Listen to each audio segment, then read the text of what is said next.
नमस्कार, आप देख रहे हैं द रेलन टॉप की खास पेशकश रखवाले, जिसमें हम बात करते हैं रक्षा मामलों के वीकली राउंड अप की। और आज बात करने के लिए हमारे साथ हमेशा की तरह मौजूद हैं डिफेंस एक्सपर्ट संदीप पुनिथन। बहुत बहुत स्वागत है संदीप आपका रखवाले में भी और वापस भारत में भी। कैसा रहा? धन्यवाद। बहुत बढ़िया रहा। कुछ दिन के लिए मैं गया था एक प्रेस टूर पे। आर्म्स आर्मी 2021 करके एक शो है जो ज्यादातर आर्मी रिलेटेड इस पे फोकस्ड है। रशिया में मॉस्को के पास है, तो ये रशियन गवर्नमेंट ऑर्गेनाइज करती है हर साल। तो इस साल मैं पहली बार जा रहा हूँ इस शो पे, क्योंकि काफी सारे इंडियन ये एंगल है इस इन डिस्प्लेज में, तो वो सब देखने के लिए गया था। और वही उसी मतलब हम काफी लकी हैं कि आप आज ही लैंड कर गए वापस। और हम बात करने वाले हैं आर्मी 2021 की। उससे पहले लेकिन संदीप, हम दो छोटे मसलों पे और आपकी टिप्पणियां चाहते हैं। पहला, आज ही के दिन मिनिस्ट्री ऑफ एक्सटर्नल अफेयर्स ने ब्रीफ किया है एक ऑल पार्टी मीटिंग में ऑपोजिशन को, सारी पार्टीज को बुला करके। और उन्होंने अपना, हम ये एक्सपेक्ट कर रहे थे कि भारत शायद अफगानिस्तान पे अपना पक्ष रखेगा, कम से कम अपने जो डोमेस्टिक माहौल में। लेकिन उतनी क्लैरिटी के साथ में इस मीटिंग में भी कुछ नहीं कहा गया। हम एक वजह तो इसकी जानते हैं कि भारत के क्या कंपल्शंस हैं कोई भी चीज इस तरफ या उस तरफ ना कहने के पीछे। लेकिन क्या ये इंतजार लंबा नहीं होते जा रहा है, वेट एंड वॉच अगर है तो भी? निखिल, नहीं, मुझे लगता है कि पूरी दुनिया जो है वेट एंड वॉच मोड पे ही है। क्योंकि जिस स्पीड से तालिबान ने टेक ओवर किया, वो किसी ने एंटिसिपेट भी नहीं किया है। वो दैट इज इनफैक्ट, हम पिछले एपिसोड में भी यही डिस्कस कर रहे थे कि सारे जो फोरकास्ट थे वो महीनों के थे, और इन्होंने जो काम किया है वो मतलब इन अ फ्यू डेज जो टेक ओवर किया, इसलिए शायद पूरी दुनिया ने अपना ये जो है, they have not figured out their plan कि क्या करना चाहिए। Should be recognise the Taliban, कैसे डील करें इनके साथ। और सबसे बड़ा प्रॉब्लम तो यूएस है, यूएस फोर्सेस जो उनको वहां से लोगों को इवैक्यूएट करें। हमारी उतनी प्रॉब्लम नहीं है, बहुत कम लोग हैं हमारे जो वहां पे अभी भी बचे हैं। कुछ फ्लाइट्स है, फ्लाइट्स जाने हैं उनको वापस लाने के लिए, लेकिन वो अभी तक हुआ नहीं। I believe there are a few 5 or 6 flights that are supposed to bring back the. So this is a wait and watch policy, Nikhil, and I think it is best इस वक्त पे it is just to assess what is on the ground. क्योंकि and सबसे बड़ी जो problem है कि हमारे वहां कोई मिशन नहीं है। जो पूरी इंडियन एम्बेसी एक साथ उन्होंने बंद करके वापस ले आए। This can be debated of course कि आप ये नहीं चाहते कि आपके वहाँ डिप्लोमेट्स को हॉस्टेजेस बंदी बनाया जाए, उस निगरानी से, सेफ्टी के निगरानी से they been brought back. But ये भी देखना है कि वहां पर अब हमारा कोई ऑन ग्राउंड प्रेजेंस नहीं है, जिससे हम फर्स्ट हैंड इस बात को समझ पाए कि क्या हो रहा है and how our responses should be. Fair enough. Sandeep, दूसरी खबर जिस पर हम आपकी प्रतिक्रिया चाहते हैं वो है कि एक ही दिन पहले 26 अगस्त को ये चीज रखवाले का एपिसोड रिकॉर्ड हो रहा है। 25 अगस्त को ये खबर आई थी कि भारत ने रूस के साथ में, जब आप रूस में ही थे, एक और डील इंक कर ली है जिसमें हम 70,000 AK सीरीज असॉल्ट राइफल्स लेंगे। और ये अलग अलग इनके वर्जन होंगे, अलग अलग हम उसमें एडिशंस पे लेने वाले हैं। हम ये मान के चल रहे थे संदीप कि वेस्टर्न इक्विपमेंट हम लेते चलेंगे, लेकिन जो रशियन राइफल्स हम बना रहे हैं तीनों सर्विसेज के लिए, वो हमारी अमेठी में बनती जाएंगी, जो कोरबा में ऑर्डिनेंस फैक्ट्री प्रोजेक्ट है। क्या वजह है कि हमें इस तरह के ऑर्डर्स अभी भी प्लेस करने पड़ रहे हैं? क्योंकि ये है तो उसी जो 6.7 का जो आपका फिगर था 6,70,000, उसी में से 70,000 है। जी बिल्कुल। लेकिन तो ऐसा है कि जैसे वो उन्होंने डिसाइड किया, इंडो रशियन राइफल्स एक जॉइंट वेंचर प्रोजेक्ट उन्होंने लॉन्च किया है, उसको रजिस्टर भी किया है कंपनी को, उसके सारे ऑफिशियल्स भी अपॉइंट किए गए। लेकिन प्रॉब्लम यह है कि अब तक वो कुछ डिसाइड नहीं कर पाए इसके इंडिजिनस, इसके प्राइस को लेके। वो विवाद काफी दिनों से चल रहा है, मोर देन 1 year नाउ। वो तो बात उसी पे अटकी हुई है। और जैसे आप जानते हैं कि रशिया ने 1200 या $1,100 पर राइफल की प्राइस फिक्स किया, लेकिन हमारा ये मानना है कि इतना एक्सपेंसिव, महंगा नहीं होना चाहिए, क्योंकि हम जॉइंटली उसको प्रोड्यूस कर रहे हैं इंडिया में, और तो आप इसको इंटेलेक्चुअल प्रॉपर्टी क्यों चार्ज कर रहे हैं। तो इस विवाद पे ये मामला अटका हुआ है, नेगोशिएशन चल रहे हैं, और उसी समय इंडियन आर्म फोर्सेस कह रहे हैं देखिए आपके इस विवाद की वजह से हमारे जो एक्विजिशंस रुक गए हैं,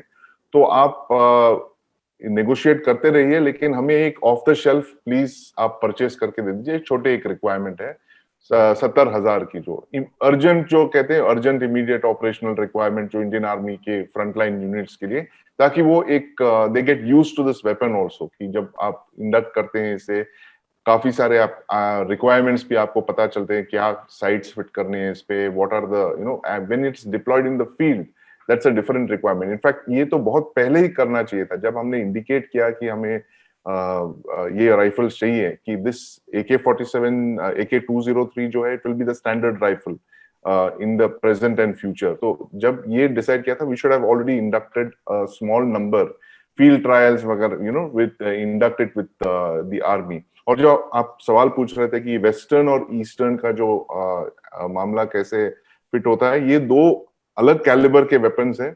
एक जो है 7.62 into 51 6 और जो हमने खरीदे हैं, कुछ ही यूनिट्स को दिए जा रहे हैं, क्योंकि the quantities are very small, और ज्यादातर जो मेजॉरिटी ऑफ द फोर्सेस के लिए है वो AK-203 को चुना गया है, जो मास प्रोड्यूस करेंगे इंडिया में। 6 और जो है छोटे requirements, they have been bought in small numbers, smaller quantities, जो सिर्फ गिने चुने यूनिट्स को दिए जाएंगे। और वो भी एक दूसरे एक रिक्वायरमेंट है, आगे चलकर there will be a requirement for जैसे AK-203 को आप प्रोड्यूस कर रहे हैं लाइसेंस प्रोडक्शन के, वो 7.6251 एक कैलिबर के लिए आप एक इंडिजिनस प्रोडक्शन लाइन भी शुरू करने जा रहे हैं। So that is also, this will be two requirements of the army, की आर्मी जो है हमेशा काफी सालों से एक ड्यूअल कैलिबर इस पे फंसी थी, क्या हम 5.56 ले, या 7.6239 ले, या 7.6251 ले। तो उन्होंने एक्चुअली अब जो इंसास राइफल्स हैं 5.5645 उसको फेज आउट करने का प्लान किया, और ये दो कैलिबर जो है AK राउंड, जो 7.6239 और 7.6251, जो नया राउंड वो री इंट्रोड्यूस कर रहे हैं एक्चुअली, वो 6 और के थ्रू, वो इन दोनों राउंड्स पे फोकस करेंगे, इन दो लाइंस पे वो फोकस करेंगे। इसलिए तो AK will be the major bulk, जो आपने कहा मोर देन 6 लाख राइफल्स जो है, will equip majority of the Indian Armed Forces, और फिर जो भी आर्मी, एयरफोर्स, नेवी और पैरामिलिट्री फोर्सेस के रिक्वायरमेंट्स है, उसको भी मीट करेगी ये प्लान। तो that is the larger plan. So this 70,000 is an urgent immediate off the shelf purchase.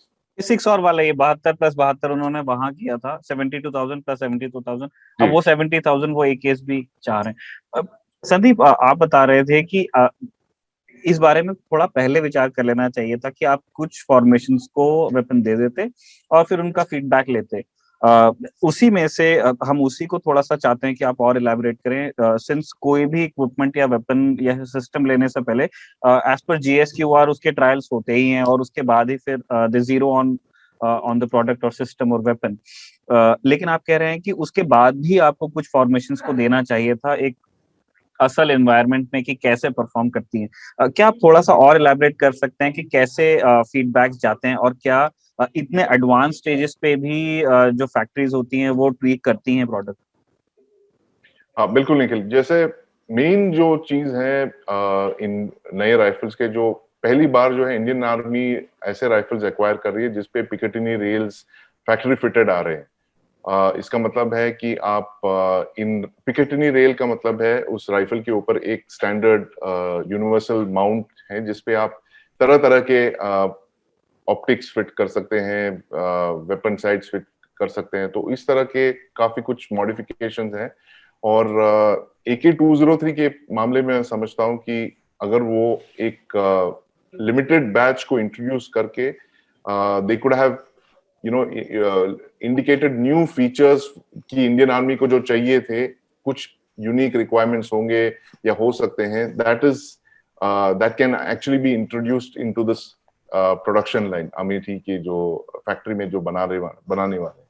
So user generated feedback मुझे लगता है इसमें उतनी हद तक नहीं आए जितना आना चाहिए था.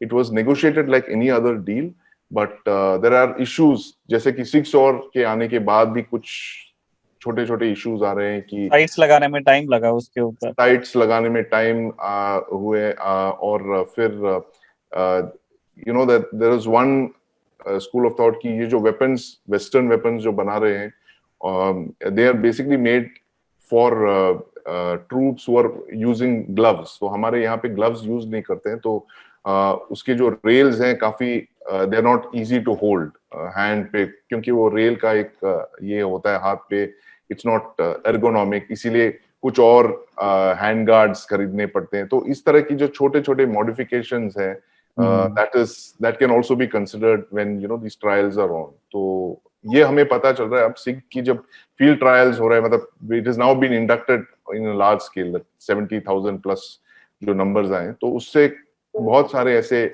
इम्प्रूवमेंट्स, सजेशंस आ रहे हैं कि वी नीड फोर ग्रिप. जो है एक फोर ग्रिप का जो कॉन्सेप्ट है इंडिया में कभी था ही नहीं. It is generally seen as a western concept. Fore grip का मतलब है वो मैगजीन के सामने एक हाथ पकड़ने के लिए. तो ये सब अब धीरे धीरे इंट्रोड्यूस हो रहे हैं, और बहुत सारे ऐसे मैन्युफैक्चरर्स भी आ रहे हैं इंडिया में जो कि वेपन्स अपग्रेड करते हैं, मतलब पूरी तरह से वो वुडन फर्नीचर हटा के ऐसे प्लास्टिक एर्गोनॉमिक फर्नीचर्स वगैरह फिट करते हैं. तो this is something that they can consider when it is, क्योंकि ये जो राइफल है इट इज अ बेसिक के ब्रेड एंड बटर रिक्वायरमेंट है इंडियन आर्मी की. और मुझे लगता है कि जिस तरह से हमें फोकस करने चाहिए थे इस पे, हमने किया नहीं आज तक.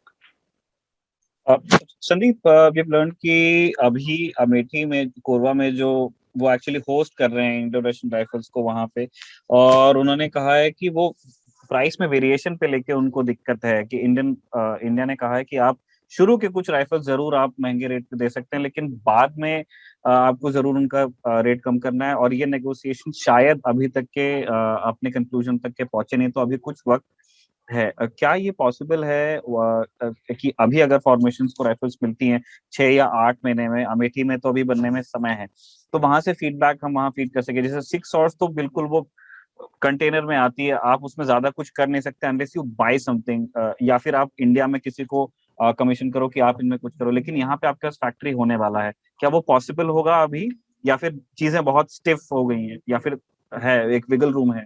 आप नेगोशिएशंस की बात करें कि किस प्राइस पे हम ये No, no, no, 70,000 not the price. Features of the features. weapon. Yeah. Features can definitely be improved, Nikhil, but only problem is that हमारे जो ब्यूरोक्रेटिक प्रोसीजर्स ऐसे हैं कि आपने जो ओरिजिनल आरएफआई में जो डिमांड रखे हैं, मतलब जो रिक्वायरमेंट्स रखे हैं, उसको एंड यूनिट तक वही it is the same for the from rifle number 1 to rifle number 7 lakh 700,000 rifle को उसी मोड में प्रोड्यूस किया जाएगा. This I think is a very big problem, because अगर आप देखोगे the life cycle of this project is लगभग 10 साल के प्रोजेक्ट है. they are hoping to produce about 7,000 rifles, 70,000 rifles every year. So 10 years में पूरे ऑर्डर वो कंप्लीट करने जा रहे हैं. और इससे अच्छा अगर वो एक बैचेस में करते हैं उसको, बैच 1, बैच 2, बैच 3 करके, and they subsequently modify each batch, either उसकी जो इंडिजिनस कंपोनेंट इंक्रीज करें या फिर कुछ और फीचर्स लेके आए उसमें, that should have been the way to go forward. लेकिन मेरे समझ में जितना आ रहा है वो ये है कि all rifles will be made to one standard only, so that could be a problem in this, in modifying the weapon. तो और प्लीज कंटिन्यू, आप कुछ कह रहे थे. जी, it is it is for a weapon system, इतने लंबे लाइफ के जो वेपन सिस्टम है, आपकी जो रिक्वायरमेंट्स आपने फ्लोट किए, it is almost 10 years old now. और जब आप by the time you start producing it, it will be another 3, 4, 5 years. जबकि वेपन आप अगर डील अभी भी साइन करते हो, it will at least take 2 or 3 years सारी मशीनरी फिट करके to start production. So it is a long time. So they should actually look at things that how they can upgrade this, ताकि वो 10-15 साल तक वो relevant हो जाए. ऐसा ना हो कि जैसे आपके राइफल्स आ गए, it is already outdated. ऐसे, because the gestation period of our deals, Nikhil आप जानते हैं कि how long it takes, bureaucratic procedures इतने हैं। मैंने कहता हूँ कि ये नहीं होने चाहिए, लेकिन they are so slow and they are very cumbersome कि समटाइम्स वो एक वेपन की एक हाफ लाइफ तक ही हमारे ब्यूरोक्रेटिक प्रोसीजर्स चलते हैं। There should be some way of upgrading this weapon, either through furniture या फिर AK-203 के मॉडिफाइड एक version you can probably field in the second batch, जिसपे लाइक रिकॉइल कम करने के जो अपग्रेड्स हैं वगैरह। They should look at things like that. एक फ्यूचरिस्टिक व्यू पॉइंट लेने चाहिए उनको, because we are already in 2021। Who knows 2031 में क्या होगा situation when your last rifle comes online. तो इसलिए that's why I said it's really important to get user feedback for this project, क्योंकि it is a basic bread and butter requirement है आपके arm forces की, खासकर की Indian army infantry की।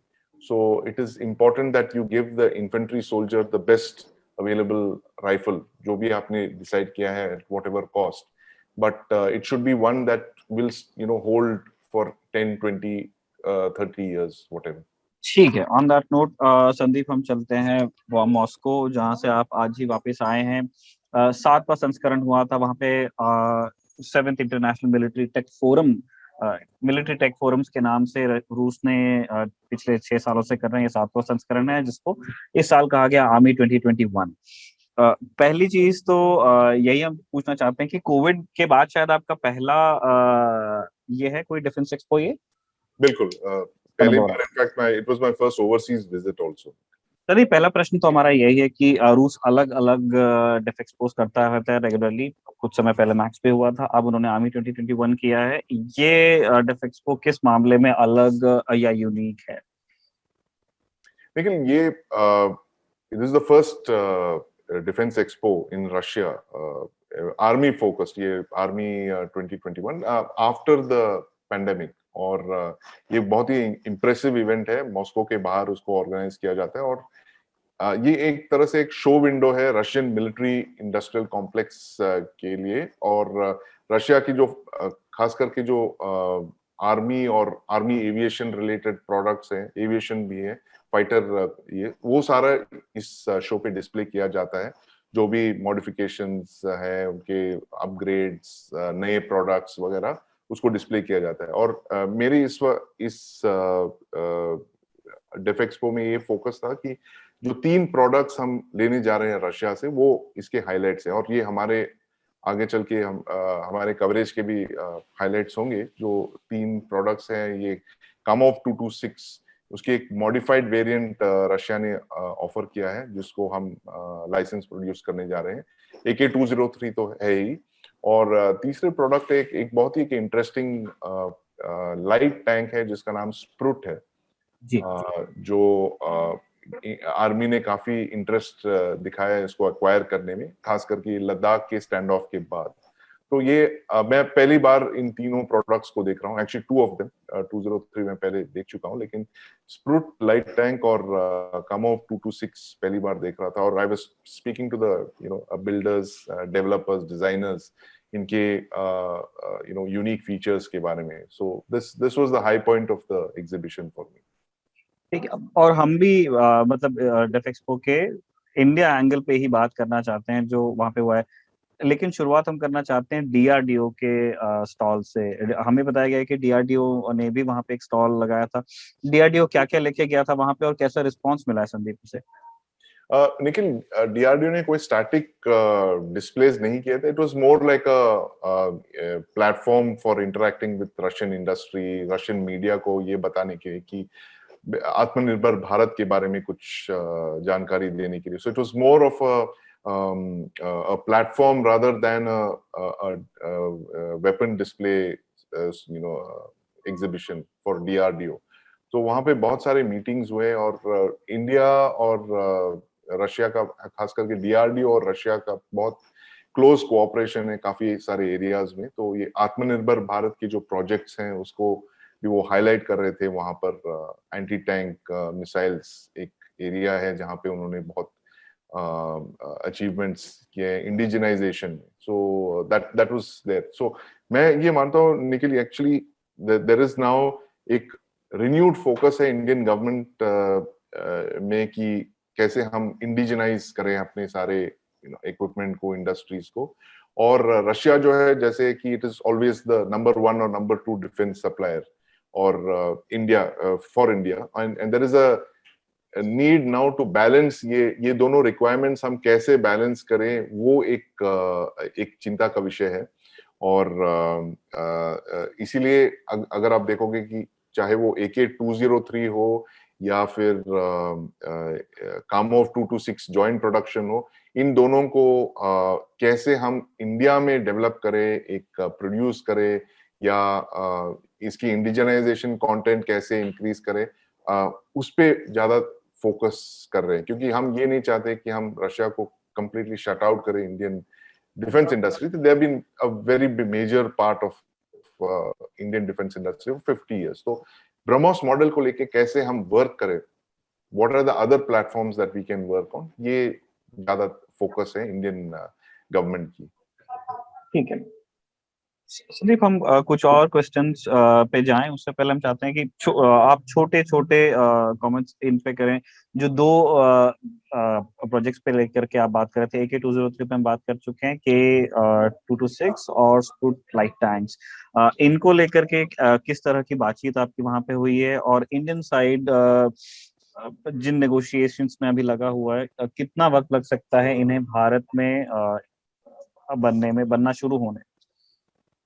निखिल, ये तीनों जो रिक्वायरमेंट्स है, they are all needed by the army, urgently required in large numbers.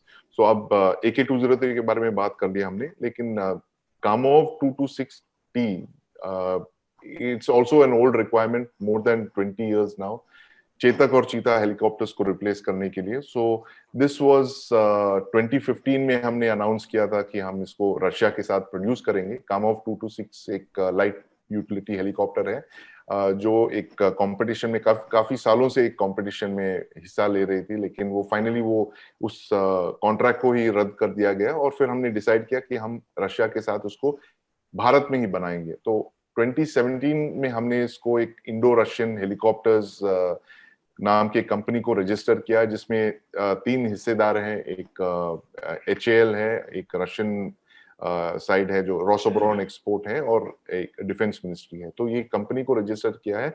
अब बात आगे नहीं बढ़ रही है, क्योंकि इसी इंडिजिनाइजेशन को लेके एक बहुत ही एक विवाद है उस जॉइंट वेंचर प्रोजेक्ट में, क्योंकि रिक्वायरमेंट है 200 हेलीकॉप्टर्स के, लेकिन इंडियन गवर्नमेंट की रिक्वायरमेंट है कि इसमें 70% इंडिजिनस कंटेंट होनी चाहिए। लेकिन रशियन साइड कहती है कि ये 70% जो आप पूछ रहे हो, वो सिर्फ लास्ट बैच ऑफ हेलीकॉप्टर्स में हम कर सकते हैं, पहले बैच में नहीं कर सकते हैं। सो ये काफी सालों से अभी इस विवाद में ही नेगोशिएशन में अटकी हुई है, इसलिए it is not going forward as of now. तो मीनवाइल इंडियन साइड ने रशिया को कहा है कि क्या इस हेलीकॉप्टर को फर्दर आप मॉडिफाई कर सकते हैं, क्योंकि लद्दाख के बाद कुछ ऐसे रिक्वायरमेंट्स आए हैं कि we need light helicopters urgently, we need them in very large numbers, but we need some certain modifications in that. इसकी कैसे परफॉर्मेंस आप इंप्रूव कर सकते हैं, इसकी लिफ्टिंग कैपेबिलिटी कैसे इंप्रूव कर सकते हैं। तो वो रशियन हेलीकॉप्टर जो उनके डिजाइनर्स हैं, उन्होंने कुछ ऐसे मॉडिफाई किए हैं उसको। वो पहली बार हमें दिखाया गया ये प्लेटफॉर्म, जिसका नाम है KA-226 क्लाइंबर करके एक नया अवतार दिया है इस हेलीकॉप्टर को, जिसको इस साल के मैक्स 2021 में पहली बार प्रदर्शित किया था। और हमें इस शो में दिखाया गया कि इसमें कुछ ऐसे मॉडिफिकेशंस लाए हैं उन्होंने, जैसे कि इसकी जो कॉम्पोजिट्स है, उस बॉडी के, हेलीकॉप्टर की बॉडी के कॉम्पोजिट्स को रिप्लेस किया गया है विद एल्यूमिनियम। सो उसको थोड़ा और लाइटर किया गया है। उसकी लिफ्टिंग कैपेबिलिटीज को, वो मैन्युफैक्चरर्स कहते हैं कि उसको 20% एफिशिएंट बनाया है इससे, और सिंगल पायलट इसको फंक्शंस दिया गया है कि normally it's a 2 pilot machine, तो अभी इसमें they have given option for single pilot also. So फिर इसमें डस्ट फिल्टर्स भी, उन्होंने कुछ नए डस्ट फिल्टर्स डिजाइन किए हैं, जिसको जिससे हम हाई ऑल्टीट्यूड में इसको डिप्लॉय कर सकते हैं, लद्दाख जैसे एरियाज में। और ये इस हेलीकॉप्टर, इस नए इनकारनेशन को, इसकी फर्स्ट फ्लाइट कहते हैं end of this year, by autumn, अगले 1-2 महीने में उसको टेस्ट फ्लाइट किया जाएगा। और तब तक hopefully the deal will also go through, जो issues हैं उसको iron out कर सकते हैं तब तक। और there is another thing that we have also heard कि हो सकता है कि army will buy a smaller number of Kamov 226 off the shelf, क्योंकि requirement तो बहुत ही urgent है लाइट हेलीकॉप्टर्स की, खास करके यूटिलिटी हेलीकॉप्टर्स की उस एरिया हाइट में। तो they might buy a smaller batch of this Kamov 226 off the shelf. अच्छा, और ये 203 के जैसे ही हो गया, आपने कुछ ऑफ द शेल्फ ले लिया और फिर बाकी आपका जॉइंट वेंचर। क्योंकि निखिल प्रॉब्लम तो वही है, हमारे जो नेगोशिएशंस है, डिस्कशंस है, they take so long, you know, it is already 3, 4, 5 years. जब तक you actually start production, it will be even delayed even more. इसलिए कहते हैं कि you know give us a small number off the shelf, अपने जो immediate requirements meet करने के लिए, that will be sufficient. Sandeep, एक छोटा सप्लीमेंट्री क्वेश्चन था, फिर उसके बाद हम स्क्रूट पे बात करेंगे। एक जो बहुत ऑब्वियस इसकी क्वालिटी है जो हमको समझ में आती है, चीता और चेतक को रिप्लेस करने के लिए आपको सियाचिन वगैरह को सप्लाई करना है यूटिलिटी रोल में, कि आपके पास एक टेल रोटर में आपकी एनर्जी वेस्ट नहीं हो रही है, आपके पास एक ट्विन रोटर सेटअप है, आपको आपकी पूरी एनर्जी लिफ्टिंग में ही जा रही है। एक ये एडवांटेज है, लेकिन इसके अलावा क्या कोई और दूसरी खूबियां, खासियतें भी हैं इस हेलीकॉप्टर में, कि हम कोई एक वर्जन नहीं बना रहे हैं एडवांस एएलएच का उस रोल के लिए, लेकिन हम जा रहे हैं के226 के लिए? Nikhil, one of the main features of this helicopter is की lift capability है। You can, because it's a twin engined machine, एक छोटे compact area, you can, it's a very small compact helicopter। जैसे आपने कहा कि it doesn't have a tail rotor, so it's far more efficient, it can lift more than 1 ton, so in that way it's a heavy lifter है, एक workhorse की तरह है वो। And it's designed in such a way also कि majority of it, मैंने देखा उसका एक modular सा एक प्लेटफॉर्म है at the rear, the whole helicopter in fact उसको आप खोल के एक बॉक्स की तरह, it's like a flying box essentially, एक फ्लाइंग बॉक्स है और सामने 2 पायलट्स हैं, और आप उस बॉक्स को किसी भी आकार में उसको मॉडिफाई कर सकते हैं। You can use it as an ambulance, you can use it as a troop carrier, you can use it to carry equipment. तो इस तरह की एक वर्कहॉर्स रोल में उसको डिजाइन किया गया। And this, from what friends in the army are saying, that there are certain advantages of this kind of a configuration, जो कि हमारे जो conventional जो लाइट हेलीकॉप्टर है, जैसे HAL जो डिजाइन कर रही है लाइट LUH जो है, it's actually both are complement. Army कहती है हमें दोनों चाहिए, वी वांट, हमारी रिक्वायरमेंट इतनी बड़ी रिक्वायरमेंट है, more than 500 helicopters, so we need both LUH and we need Kamov 226। So इसके काफी सारे प्लस बेनिफिट्स हैं जो कि other helicopters of this class can't give you. Okay, चलिए, ये तो मतलब साफ हो रहा है कि आप HAL को जो LUH के ऑर्डर्स मिलेंगे वो भी मिलेंगे at some point of time future में जाके, और फिर आप ये हेलीकॉप्टर भी लेकिन चाहते हैं, आप दोनों हेलीकॉप्टर चाहते हैं, ठीक है। अब संदीप, हम चाहते हैं कि थोड़ा समय हम फ्रूट को दें। ये हम आप भी हाईलाइट कर चुके हैं और दर्शक भी जानते हैं कि पिछले साल जब चीन के साथ हमारा स्टैंड अप शुरू हुआ लद्दाख में, तो उन हाइट्स पे हमें ऐसा लगा शुरू में कि हम अपने हैवी टैंक्स को कैसे डिप्लॉय करेंगे, क्योंकि टेरेन की दिक्कत है, एनवायरनमेंट में भी हवा कम है, और फिर उसके बाद विचार आया कि आपको लाइट टैंक्स के लिए जाना चाहिए। स्क्रूट की क्या वो खूबियां होंगी जो इसको एक आइडियल प्रोडक्ट बनाता है जो आप भी लेना चाहती है? Nikhil, firstly the tank, I mean, I couldn't believe it when I actually saw it with my eyes कि एक 125 mm गन जो T-72 और T-90 टैंक्स पे फिट किया जाता है, आपने एक BMP-2 से कुछ बड़ी एक प्लेटफॉर्म पे आपने उसको फिट कर दिया। कैसे उन्होंने ये मैनेज किया, तो वो आप समझ सकते हैं। Russians are one of the best tank designers in the world. उनके मुकाबले शायद बहुत ही कम देश हैं, क्योंकि जिस तरह से उन्होंने टैंक्स डिप्लॉय किए, डिजाइन किए, it's like they are 50 or 60 years ahead of the rest of the world, with many other countries like US भी है, Israel है, ऐसे कुछ गिने चुने कंट्रीज हैं जो मास्टरी हैं टैंक्स डिजाइन करने में और डिप्लॉय करने में. So the Sprut is one of these unique such tanks. और इसकी जो खास बात यह है कि it is light 20 ton plus और इट हैज 125 mm गन. और इस गन की जो खास बात यह है कि आपके एग्जिस्टिंग फ्लीट के जो गन्स हैं सिमिलर हैं, सेम पार्ट्स कंपोनेंट्स हैं और एमिनेशन भी सेम है. So there is a lot of commonality. Fire control system भी सेम है जो T-72 T-90 टैंक्स में फिटेड है. टरेट पार्ट्स भी बहुत सारे कॉमन है. और इसकी सबसे इम्पोर्टेंट बात यह है कि it is a flyable tank. You can आप C-17 में से कैरी कर सकते हैं. I think 1 you can definitely carry.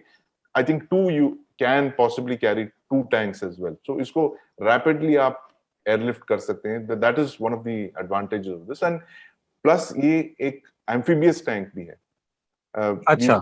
हाँ बिल्कुल. तो आप जैसे PT-76 आपको याद होगा, एक 1971 वॉर में एक बहुत ही एक very illustrious tank that we had Bangladesh operations के लिए डिप्लॉय किया था river crossings में. That was a amphibious tank again. ये उस टैंक का एक सक्सेसर है in one way. And we have replaced our PT-76 80s में, मतलब we phased it out but we have not replaced it. So this gives you another capability कि आप river fording कर सकते हैं आसानी से. और I've seen videos, I've not seen it personally, but there is evidence of the tanks being firing its guns in the water also. तो इस तरह की अलग अलग capabilities हैं. Amphibious tank is something that the army wanted. और army की एक बहुत सालों से एक रिक्वायरमेंट आ रही थी कि PT-76 रिप्लेसमेंट के लिए. They did not replace it but recently ये चाइना की डिप्लॉयमेंट के बाद उन्होंने फिर इसको रिवाइव किया इस रिक्वायरमेंट को कि LAC में कुछ ऐसे जगह हैं जहां पर आपकी जो existing tanks, medium tanks, T-72 T-90 tanks आप डिप्लॉय नहीं कर सकते हैं. कुछ वैलीज है, माउंटेन पासेस है. ये शायद आर्मी को ही पता है कहां पर है ये. इन एरियाज में वो चाहते हैं कि ऐसे टैंक्स डिप्लॉय किए जाए जो एक तरह से मोबाइल फायर पावर दे अपने ये गन्स के साथ. और रैपिडली आप उसको मूव कर सकते हैं. And it can be used to engage enemy tanks वगैरह. बहुत सारे यूजेस हैं इसके. Supporting infantry, engaging enemy tanks वगैरह. और आर्मी ने अभी इसी साल एक रिक्वायरमेंट फ्लोट किया 350 लाइट टैंक्स के लिए. But that will take some time from what we been told. Again वो इंडस्ट्रियल पार्टनरशिप्स एंड नेगोशिएशंस वगैरह. And now this also Nikhil, इसमें भी एक अजीब सी बात है कि similar as the other 2 deals की army also wants option off the shelf purchase कि आप 350 टैंक्स ले रहे हैं तो 100 या कुछ ऐसे 100+ टैंक्स अर्जेंट रिक्वायरमेंट्स के लिए हम खरीदना चाहते हैं from overseas. So that is where the Sprut could fit in. तो अगर आप देखोगे तो now it is a common thread in all these 3 deals जो आप क्योंकि हमारे प्रोसेस जैसे मैं कह रहा था इतने लंबे प्रोसेसेस हैं हमारे कि डिसीजन लेने में इतना टाइम लगता है कि सर्विसेज कहते हैं कि देखिए आप 5, 6, 7 साल लगाते हैं इसमें. तो हमारी जो requirement is for today, so please give us some numbers off the shelf. So I think ये भी उसी इसमें अटका हुआ है. संदीप, एक लास्ट सवाल हम पूछना चाहते हैं, फिर हम कंक्लूड करेंगे इस एपिसोड को. एक चीज जिसको आपने हाईलाइट किया था अभी जब आप इन तीनों सिस्टम्स के बारे में बता रहे थे कि एक दिक्कत है कि रूस एक हथियार निर्यातक है. वो एक्सपोर्ट करके अपनी इकोनॉमी को बूस्ट करना चाहता है, अपने इंटरेस्ट को सर्व करना चाहता है. और फिर भारत की एक अपनी नीति है, वो आत्मनिर्भरता की बात कर रहे हैं. मतलब नेहरू के टाइम से बात चल रही है लेकिन अभी फिर से ज्यादा बात हो रही है. तो एक चीज तो ये रह गई. दूसरी चीज हम ये समझना चाहते हैं जिसके बारे में आपने पिछले एपिसोड में हिंट किया था रखवाले के, जब हम अफगानिस्तान डिस्कस कर रहे थे. तब आपने कहा था कि ऐसा लगता है कि we been asked to choose sides. रूस ने ऐसा कहा है कि आप या तो एक कैंप पे रह सकते हैं या तो आप दूसरे कैंप में चले. आप यू कैन चूज, ऑब्वियसली आपको मार्केट में जो ठीक लगता है, लेकिन फिर उसके कॉन्सिक्वेंसेस होंगे. और एक कॉन्सिक्वेंस हम देख रहे हैं अफगानिस्तान में, हमको बहुत ज्यादा मदद मिल नहीं रही है रूस की वहां पे। क्या इससे रशिया के, रूस के साथ एज अ डिफेंस पार्टनर जो हमारे संबंध होंगे वो क्या कभी भविष्य में इफेक्ट होंगे, जो हम वेस्टर्न हार्डवेयर लेते जा रहे हैं विद टाइम? क्योंकि मिलिट्री हार्डवेयर सिर्फ सामान की तरह नहीं आता है, वो काफी एक लोडेड चीज होती है। उस संदर्भ में हम चाहते हैं कि आप थोड़ी बात करें। बिल्कुल Nikhil, this is a very big issue. जैसे you know our entire relationship with Russia practically strategic तो था ही पहले से, but of late with the Russian federation has been of arms sales, और वो एक बहुत इम्पोर्टेंट ये है हिस्सा है हमारे रिलेशनशिप का, क्योंकि रशिया जो सामान हमें सप्लाई कर सकती है वो कोई और देश हमें देगा नहीं। आप समझ सकते हैं, जैसे न्यूक्लियर सबमरीन जैसे बहुत ही एक सेंसिटिव स्ट्रेटेजिक आइटम है जो कोई देश आपको पास भी आने नहीं देगी, वो रशिया ने आपको लीज कर दिया 10 साल तक, वो बहुत बड़ी बात है। तो इस तरह के बहुत ऐसे एडवांस टेक्नोलॉजीज हैं, जैसे कि सुपरसोनिक क्रूज मिसाइल, जो कि 20 साल पहले उन्होंने हमारे साथ हमको बेचा है और जॉइंटली डेवलप किया है। So this will naturally be a very big area of concern. और इंडियन गवर्नमेंट का एक पॉलिसी है कि we want to engage with Russia, and if there are areas where there will be divergence, कि there will be certain systems that we will buy from the west, but there will be areas that we will only buy from Russia. जैसे कि S-400 एक classic case है, जिसमें हमने in the teeth of American opposition कि हमें warn किया गया कि आप अगर इस सिस्टम को खरीदोगे तो इसके कॉन्सिक्वेंसेस होंगे, आपको सैंक्शंस झेलने पड़ेंगे।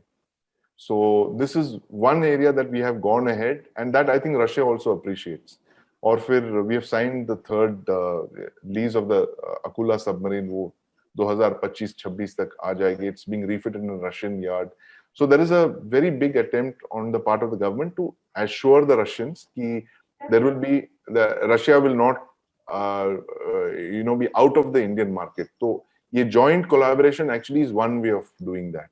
ये जिस तरह से हमने स्ट्रक्चर किए हैं दो डील्स, ये कमोव और AK-203, we have patterned it like the BrahMos cruise missile, जो एक बहुत ही एक विन विन सिचुएशन की तरह दिखा जाता है।